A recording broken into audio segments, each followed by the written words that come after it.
Bonjour à tous. Aujourd'hui, malgré le titre clickbait de la vidéo, on va quand même présenter un outil qui peut être utile dans la recherche de nouveaux projets, de nouveaux alcools, de nouvelles pépites. Donc, c'est plus pour du court moyen terme, hein. Sur du long terme, sur ce type d'investissement, vous allez voir, c'est peut-être pas l'idéal. Ça peut aussi servir pour la partie trading.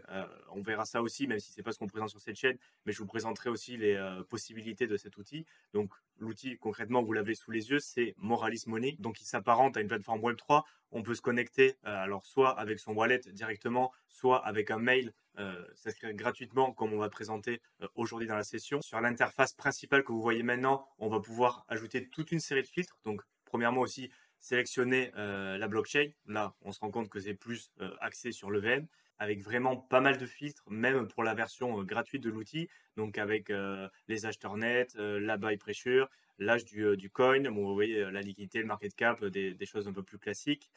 Donc, par exemple, on peut ajouter l'âge du coin, justement, moins de, là, par exemple, on peut mettre 100 jours, si c'est ce qui nous intéresse.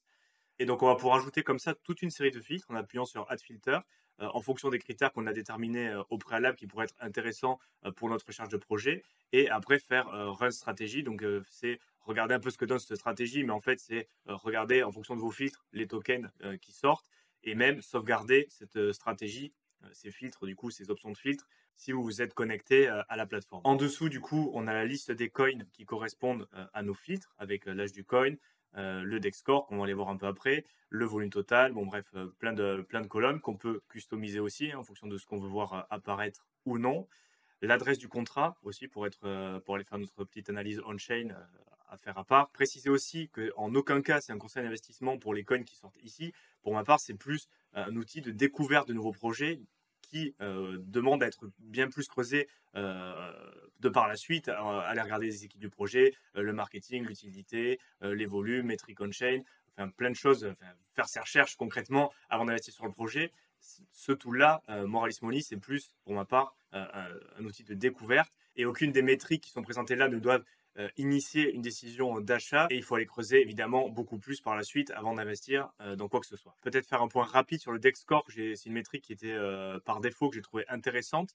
Donc je vous mettrai aussi le lien de l'article sur Medium dans la description de la vidéo. Donc c'est un outil qui a été pris par l'entreprise Dextool, donc qui va être un algorithme et qui va aller chercher plein d'infos sur la blockchain et aussi des infos externes pour donner un score de confidence à un projet avec un range, donc une échelle de 1 qui correspondrait à un score minimum et 99 avec une confiance maximum. Les paramètres qui sont pris en compte dans ce score, ça va être les informations sur les réseaux sociaux, la liquidité sur les pairs, le nombre de transactions, le nombre d'holders du token et la création du contrat. Donc après, il y a plusieurs ranges. Donc une note plutôt haute qui correspondrait à un score de 80 ou plus. Donc ils disent que c'est les tokens qui auraient une plus grande probabilité d'être légitimes avec les informations sur les réseaux sociaux qui sont de qualité, avec en bonne quantité aussi, plus les paramètres qu'on a vus. Mais il rappelle bien sûr que ça ne mesure pas la qualité intrinsèque du projet, c'est plus quelques métriques qu'ils estiment pertinentes pour ce score-là. Mais dans tous les cas, ils nous disent, voilà, faites votre propre recherche après. Donc ça rejoint un peu ce qu'on a dit auparavant. Après, pour les projets qui ont des scores entre 50 et 80, c'est des projets qui ont échoué ou qui n'ont pas suffisamment d'informations, par exemple, sur la partie sociale, sur la partie liquidité. Ça peut être que c'est des projets qui sont trop nouveaux, donc du coup, on n'a pas suffisamment de données. Ou ça peut être aussi que c'est des scams qui sont plus élaborés, par exemple sur la liquidité, et ils nous disent, attention, il y a des projets qui avaient 200 Ethereum de liquidité, mais c'était quand même des scams. Quand la poule s'est fait reguer, voilà, qu'il y ait beaucoup de liquidité qui back le truc, c'est pas forcément un gage de garantie. Et enfin, pour les DEX score qui est assez bas, donc moins de 50, c'est très souvent des tokens qui sont nouveaux sur le marché et où on n'a pas vraiment donné sur tous les paramètres pertinents qu'on a vu auparavant. C'est là où ils nous disent les gemmes, les pépites, mais aussi les scams qui sont trouvés en part égale. Moi, j'aurais même peut-être tendance à dire qu'il y a plus de scams que de pépites, mais bon.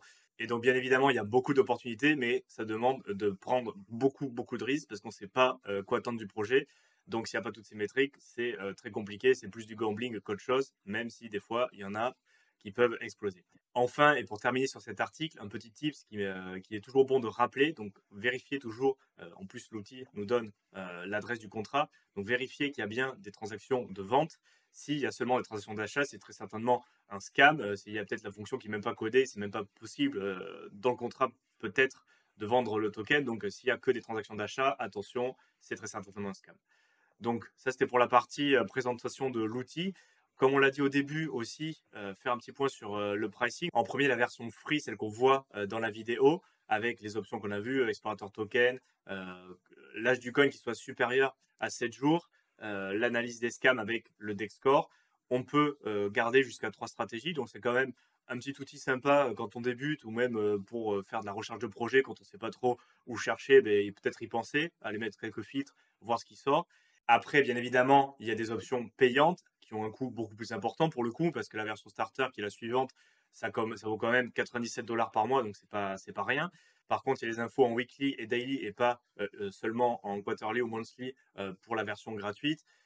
On peut avoir des alertes, donc si on a ce plan-là, on peut mettre, par exemple, si un nouveau token qui correspond au filtre qu'on a gardé, recevoir une alerte à notre mail, par exemple. Et après, il y a la version pro, donc pour les traders professionnels, et ils disent, avec plein d'autres options, et la version entreprise, avec des API, plein de choses, sûrement qu'on peut avoir un service client pour avoir des choses personnalisées.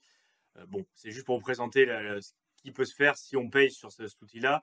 Dans le cadre de la vidéo, nous, ce qui nous intéressait, c'est surtout de voir la partie gratuite. Encore une fois, je le répète, c'est pour découvrir des nouveaux projets avec des filtres, des critères qu'on aura établis au préalable, qui collent aussi avec ce qu'on veut faire, les horizons temporels, le volume de liquidité. En fonction de son profil de risque aussi, on peut aller chercher des choses plus joueuses ou non d'ailleurs.